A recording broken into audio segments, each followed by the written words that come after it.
അർച്ചന ചേച്ചി LLB സീരിയലിൻ്റെ latest promo റിവ്യൂയിലേക്ക് എല്ലാ കൂട്ടുകാർക്കും സ്വാഗതം.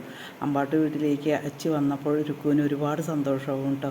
അതേപോലെ തന്നെ എല്ലാവർക്കും ഭയങ്കര സന്തോഷമാവും. രുക്കു വിളിച്ച് കാര്യങ്ങളെല്ലാം ചന്ദ്രയോട് പറയും. പക്ഷേ ചന്ദ്രയ്ക്ക് ഒട്ടും തീരെ ഇഷ്ടമാവില്ല കേട്ടോ.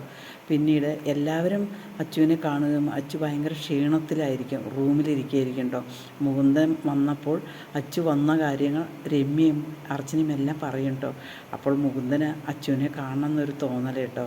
എത്രയാണെങ്കിലും അവനെ എടുത്ത് വളർത്തിയതല്ലേ ഞാൻ എന്ന് പറഞ്ഞിട്ട് രുക്കുവിൻ്റെ റൂമിലേക്ക് പോവുകയാണ് കേട്ടോ. അച്ചു കിടക്കുകയാണ്. ആ സമയത്ത് രുക്കു വരികയാണ് കേട്ടോ. രുക്കു വന്നിട്ട് എന്താ വന്നത് ചോദിക്കും.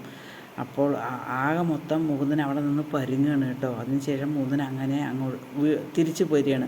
അത് കണ്ടിട്ടാണ് രുക്കു അച്ചുവിനോട് വന്നിട്ട് ചോദിക്കും, നിൻ്റെ ഏട്ടനെ അയാൾ ഇവിടെ വന്നിട്ട് നമ്മളെ ബെഡ്റൂമിൽ എന്തിനാണ് വന്നിരിക്കുന്നത്, ഒളിഞ്ഞു നോക്കാൻ എന്താ കാരണം എന്ന് പറഞ്ഞിട്ട് രുക്കു മുകുന്ദൻ വന്നതിന് അച്ചുവിനോട് ചോദ്യം ചെയ്യാണ് കേട്ടോ. അതേസമയം അച്ചുവിനൊന്നും പറയാനില്ല. ഇതെല്ലാം രമ്യ അറിയാണ് കേട്ടോ. രമ്യ അറിഞ്ഞിട്ട് രമ്യ മുകുന്ദനോട് ചോദിക്കുകയാണ്, എന്താ ഏട്ടാ, എന്തിനാണ് ഏട്ടാ ഇങ്ങനെയൊക്കെ, എന്ത് ചോദിച്ചാലും ഏട്ടന് പൈസയുടെ കണക്കേ ഉള്ളൂ. അവരാണെങ്കിൽ വെറും പൈസയുടെ കണക്കും പറയുകയാണ്.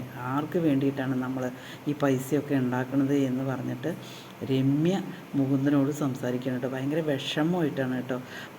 മുകുന്ദൻ്റെ കാര്യങ്ങളെല്ലാം രമ്യ മാത്രമേ മനസ്സിലാക്കുന്നുള്ളൂ. അതേപോലെ ചീച്ചിയും മനസ്സിലാക്കും. മുകുന്ദൻ്റെ നിസ്സഹായ അവസ്ഥയാണ്. ഇനി അമ്പാട്ട് വീട്ടിലെ അടുത്ത പ്രശ്നം ഉണ്ടാക്കാൻ വേണ്ടിയിട്ടാണ് രുക്കും മഞ്ജും കൂടി ഇരിക്കുന്നത്. ആ പ്രശ്നത്തിൽ എന്തായാലും ശരി അർച്ചന ഇടപെട്ട് അത് സോൾവ് ആക്കും. അതേപോലെ തന്നെ അച്ചുവിൻ്റെ ഏട്ടനെയും ചേച്ചിയെയും എല്ലാവരെയും അറിയാം.